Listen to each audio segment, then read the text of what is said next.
Cuma su AI ini cuma su AIนี่ជាដុំអីនេះដុំអីជាមួយសួរ AI វត្ថុនៅក្នុងរូបភាពនេះគឺជាតេខ្ទិ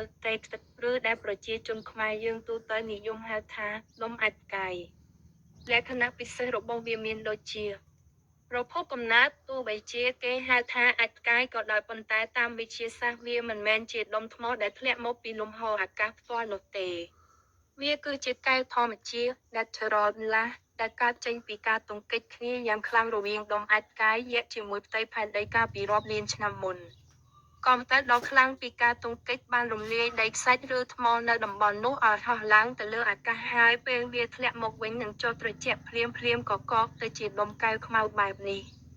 ភិនភាគមានពណ៌ខ្មៅរលោងដោយកែវនិងមានស្នាមរលាក់រន្ធតូចឬឆ្នូតនៅលើផ្ទៃដែលបណ្ដាលមកពីសម្ពាធខ្យល់និងកំទៅពេលវាកំពុងធ្លាក់ចុះមកវិញតំបន់សម្បូរប្រភេទទេខ្ទិលដែលមានរូបរាងបែបនេះហៅថាអ៊ីនដូជីណីគឺសម្បូរខ្លាំងណាស់នៅតំបន់អាស៊ីអាគ្នេយ៍រួមទាំងនៅក្នុងប្រទេសកម្ពុជាយើងផងដែរ